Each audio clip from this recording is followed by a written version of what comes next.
I'm Lucie Fink, and this week is 5 days of calligraphy. Hey guys, it's Lucie. What's up? Before we get started, please comment below with your 5-day challenge suggestions for me. And if you're new to our YouTube channel and you haven't subscribed yet, click right here and subscribe now. And I'm gonna wait until you do that before we move on, okay? Thank you. A whole bunch of you suggested on previous videos that I try 5 days of calligraphy, and I got weirdly excited by the topic because it sort of reminded me of when I did my bullet journaling episode, which is one of my favorite episodes ever. For the past few days, I have been watching every video I could find on YouTube that's about calligraphy. And let me tell you, there's a lot of information out there in the ether. But the next 5 days are going to be my introductory journey into calligraphy, hand lettering, brush lettering, and more. So let's get into it. Okay, the basics. Calligraphy is the art of producing decorative handwriting, and as I've learned, it is incredibly complex. I think of calligraphy as a discipline. It's just like learning to play an instrument. So you really need to practice and work hard at it if you want to grow and develop the skill. There are a whole bunch of traditional calligraphy styles, things like Spencerian and copperplate, and these are made with very specific formations and strokes. This video is not going to be focused on those old school traditional calligraphy styles, even though I will be using some traditional tools. Earlier today, I went out to the art store and I got a calligraphy pen set and some special calligraphy paper. The pen set came with 6 nibs of different sizes and shapes. Nibs are the pointed metal edges that you write with.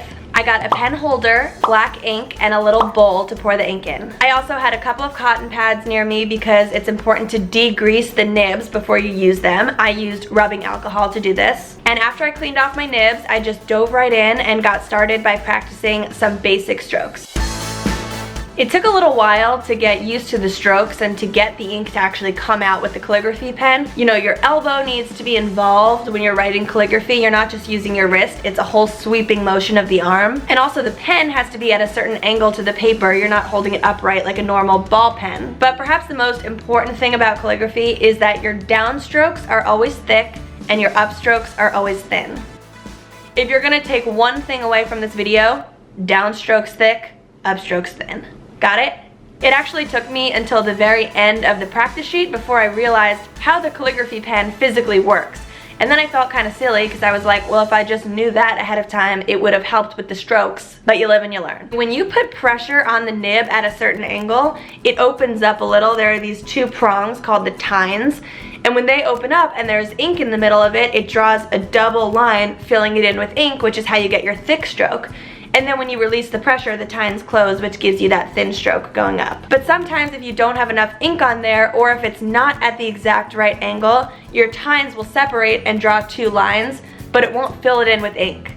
I practiced today for 45 minutes, drawing different strokes and lines that I knew would come in handy once I actually started creating letters and words. By the end, I was really starting to get the hang of it. Today I wanted to learn and break down the basics of writing different letters. The simplest way to do this is to grab a ruler and draw 4 lines. The second line down is called the waistline. Then there's the baseline, the ascender line at the top, and the descender line at the bottom. The space between the waistline and the baseline is known as the X height, and that's the height of all of those small letters. Letters like A, M, N, and O. The letters that ascend up to the ascender line are letters like D, F, and H. And then there are descending letters that go down to that bottom line, and those are letters like P, G, and J. Make sense? I started out by using my nib and ink to write these letters, and I actually drew arrows on them to show where the upstrokes are and where the downstrokes are. But then I went to the art store and I discovered so many other types of pens, and I realized that the possibilities here are endless.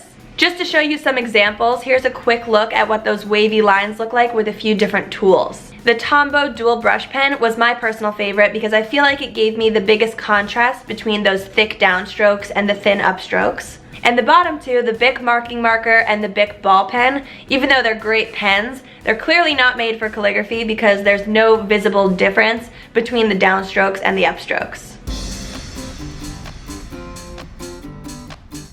Now that I've tried out a few types of pens, I'm realizing that stylistically I really like the brush pens and brush lettering. So today I'm focusing on using those brush pens and practicing different letters.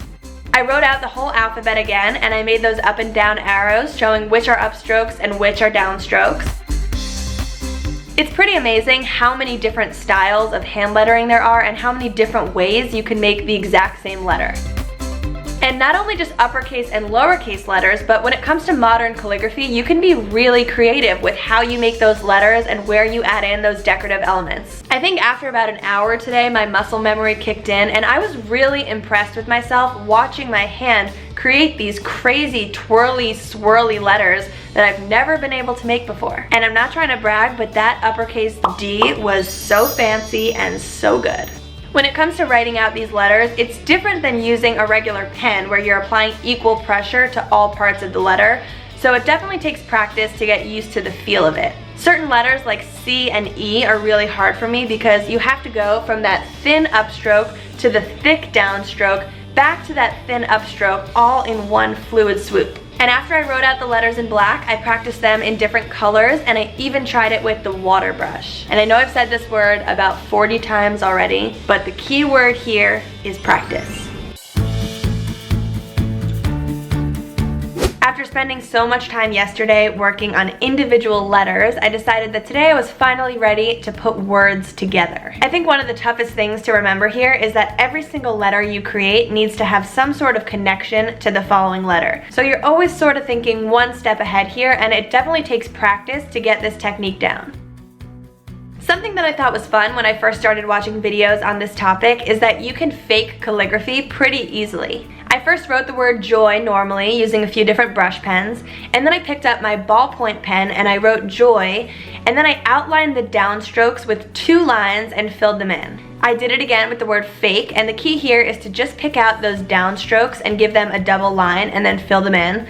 And honestly, the word fake looked like real calligraphy. And the term modern calligraphy means different things to different people, but essentially it's a little bit more flexible than traditional calligraphy, and it lets you add your own creative touch and variations. One thing that's really fun and helps the word come out looking a little bit more whimsical is instead of using one standard baseline on the whole word, you actually give each letter its own baseline. It's definitely all about practice, and I'm getting really addicted to practicing. Earlier I lit a candle and I just channeled my inner nib and ink and I wrote what came to me. Hashtag Alexander Hamilton. Give this video a thumbs up if you're a Hamilton fan too. My cameraman Andrew, who had been watching me this entire time, asked me if he could have a turn, and that was proof that practice is necessary because he hadn't practiced before and he just didn't have it down.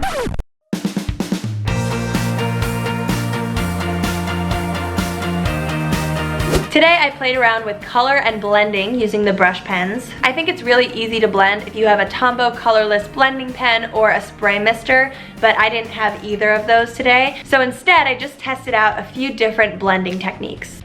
First I drew with the lighter color and then I added a few darker tones into it. But the second method was a lot smoother, and basically I just got a plastic sheet. You can use any non-porous surface, and I took a darker pen, got all the ink out onto it, and then took a lighter pen and actually just soaked up that dark ink. And that way when you start writing, it starts out dark, but as the dark color fades, you get back to the lighter color of the pen. The second method was a lot smoother, and I think it gave the word sort of an ombre effect. The coolest part about this week for me is that all of my coworkers have been seeing what I've made, and one of my coworkers, Patricia, actually asked me if I would consider making her "Will You Be My Bridesmaid" cards for her wedding. And I was touched that she asked me to be part of such a special occasion in her life, and it was also great that I could put such a new skill to use so quickly. Since my bullet journaling episode, I've actually stopped using a bullet journal and I switched over to a regular planner because I found it was difficult for me to keep creating those weekly and monthly templates. But now that I'm getting into calligraphy, I'm thinking of starting my bullet journal again and using it to practice my hand lettering and also to create some trackers. What do you think of that? Comment below if you think that's a good idea, and as always, let me know what you want to see me try next time for 5 days at a time. Hey YouTube, thanks for watching. Click here for another video on our channel, right here to subscribe to us on YouTube, and here for my personal YouTube channel. See ya!